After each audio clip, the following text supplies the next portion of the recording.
Xuutiyiinta Yemen oo digniin ku bixiyay in ay bartilmaameed sharci ah ka dhiganayaan joogitaan kasta oo Israa'iil ay ku yeelato Somaliland in ka badan 20 ruux oo carruur iyo Iran oo lagu aasay magaalada Laascaanood kadib dagaal khasaare culus sababay oo ka dhacay deegaanka Ari Cadeeye ee gobolka Sool. Dowladda Federaalka Soomaaliyana war ayay ka soo saartay colaadda deegaanka Ari Cadeeye ONLF waxay si adag uga hadashay dagaallo dhimasho iyo dhaawaca 60 ruux sababay oo ka socda dowladda deegaanka Soomaalida. dhammaan qodobbada oo faahfaahsan iyo waxaynu ugu soo kordhaa ayaan idinkugu soo gudbin doonaa barnaamijka wararka Soomaalida. Soo dhawaada markale daawadayaal, waxaan ku bilaabaynaa wararkeena. Xuutiyiinta dalka Yemen ayaa digniin ku bixiyay in ay bartilmaameed sharci ay tahay kana dhigteen joogitaan kasta oo Israa'iil ay ku yeelato Somaliland. xubin sare oo ka tirsan xafiiska siyaasadda ee Xuutiyiinta dalka Yemen ee loo yaqaano Ansarullah ayaa waxa uu ka dhigay joogitaanka ciidamada Israa'iil ee laga yaabo inay ku sugan yihiin biyaha dhuleed ee Soomaalida, isaga oo sheegay in tallaabo kasta oo noocaasi ah loo aqoonsan doono bartilmaameed sharci ah. Maxamed Al-Farax oo ka tirsan xafiiska siyaasadda ee Ansarullah ayaa sheegay in dhaqdhaqaaqyadoodu ay si dhow ay ula socdaan dhaqdhaqaaqa ay Israa'iil iyo Mareykanku ka wadaan Soomaaliya. Waxa uu xusay in badda cas iyo marinbadeedka Baab al-Mandab ay yihiin goob istiraatiiji ah oo muhiim u ah Yemen iyo guud ahaanba gobolka. waxa uu sheegay in joogitaanka ciidamada Israa'iil ee Somaliland uu khatar ku yahay amniga qaranka Yemen, isagoo intaasi ku daray in hogaamiyaha Ansarullah Cabdulmaalig Al-Xuuti uu horey u sheegay in joogitaanka kasta oo military oo Israa'iil ama Mareykanka ay ku yeeshaan Somaliland loo tixgelin doono khatar toos ah, isla markaasina si adag looga jawaabi doono. Al-Farax waxa uu carabka ku adkeeyay in joogitaan kasta oo noocaasi ah uu noqon doona xariiq casga ayna la ogolaan doonin in laga gudbo, isla markaasina loo aqoonsan doono bartilmaameed sharci ah. sidoo kale waxa uu sheegay in aan loo baahnayn saldhigyo shisheeye amaba joogitaan ciidan oo ajnabi ah si loo sugo ammaanka badda cas, isagoo xusay in mas'uuliyadda ammaanka marinbiyoodkaasi ay saaran tahay wadamada gobolka, gaar ahaan kuwa xeebaha leh. waxa uu ku dooday in badda cas aysan ahayn goob u furan quwadaha shisheeye ama cid kasta oo doonaysa inay u adeegsato dana uu ku tilmaamay kuwa sahnuuniyadda gardarrada iyo Mareykanka ah.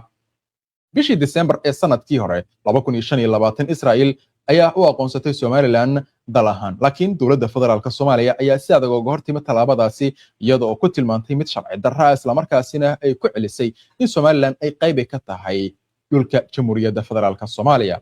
dhowaan wafdi Somaliland ka socday ayaa tegay magaalada Qudus ee la haysto, halkaasi oo kulamo ay kula yeesheen madaxda Israa'iil, waxaana madaxweynaha Somaliland uu sheegay in uusan meesha ka saaraynin in Israa'iil ay saldhig military ay siinayaan. markaana waqooyi bari, halkaasi oo lagu soo warramayo in ka badan 20 ruux oo carruur iyo haween ku jiraan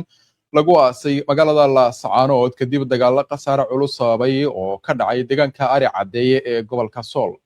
waxaa maantay magaalada Laascaanood lagu aasay meydadka 28 ruux oo ku geeriyooday sida la sheegay dagaaladii shalay ka dhacay deegaanka Ari Cadeeye ee gobolka Sool, sida ay xaqiijiyeen ilo deegaanka iyo mas'uuliyiinta qaybta ka gashay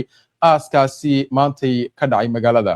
inkasta oo maamulka waqooyi bari si kooban oo uga hadlay war rasmi ah oo guudana uusan ka soo saarnin, haddana waxaa maamulku uu si kooban u sheegay wasiiro ka mid ah oo tegay magaalada Ari Cadeeye in si guud ay ula wareegeen amniga, ciidamada ammaanka ayna sugi doonaan amniga, si guudna looga mamnuucay in maleeshiyaadku ay soo galaan gudaha magaalada. haddana waxaa socda xaaladda Ari Cadeeye in ay tahay deganaansho mid amnigooda ku soo laabanayo iyada oo khasaare culus uu jiro. wararka waxay sheegayaan in dadka dhintay dagaalka ay ku jireen haween, carruur iyo dad da' ah. dadka deegaanka weli waxay hadal hayaan khasaaraha baaxadda leh ee dagaalkaasi uu geystay ee sababta ahayd in ay dad badan ay ku dhintaan, waxaana la tilmaamay in weerarkaasi khasaaraha badan dhaliyay uu daba socday dilal hore uga dhacay Sool.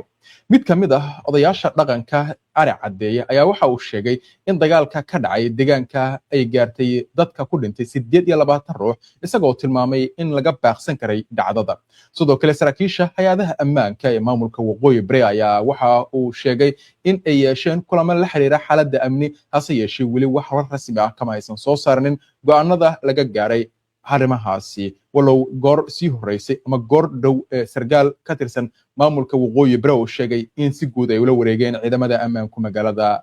Ari Cadeeye.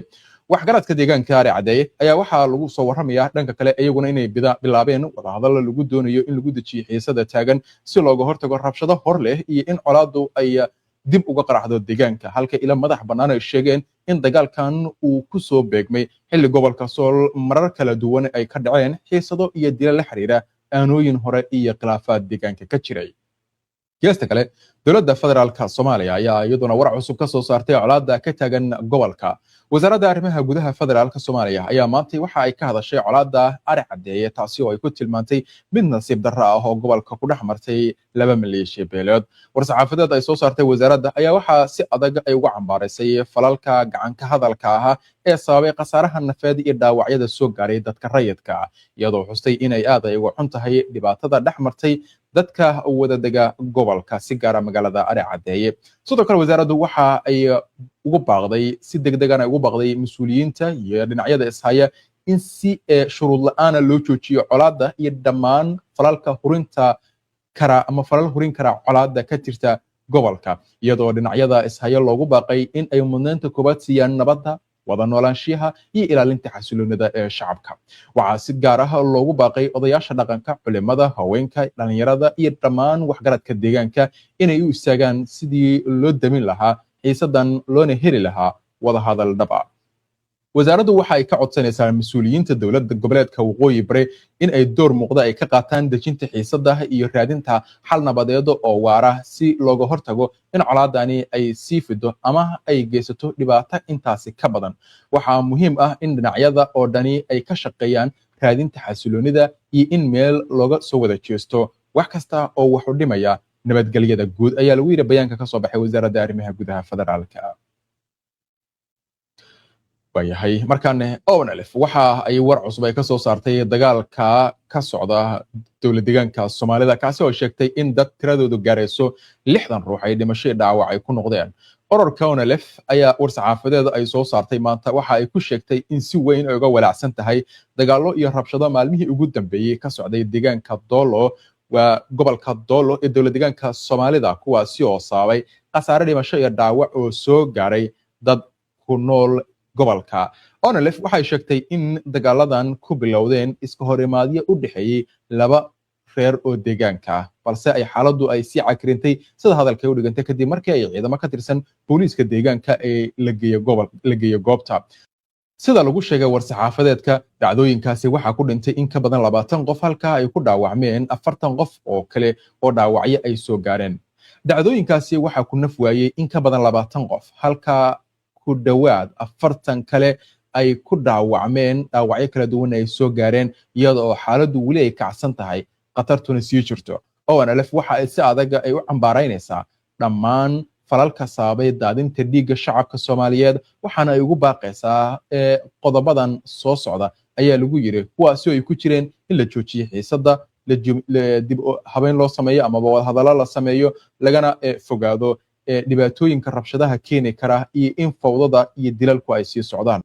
sidoo kale ururka ayaa waxa uu ku eedeeyay ciidamada liyu booliis ee deegaanka Soomaalida inay adeegsadeen sida hadalka loo dhigay awood xad dhaaf ah oo lagu beegsaday mid kamid ah dhinacyada isku haya colaadda iyagoo ugu baaqay maamulka dowlad deegaanka Soomaalida inuu joojiyo falalka ay ku tilmaantay ONLF xadgudubyada ka dhanka shacabka isla markaasina la sameeyo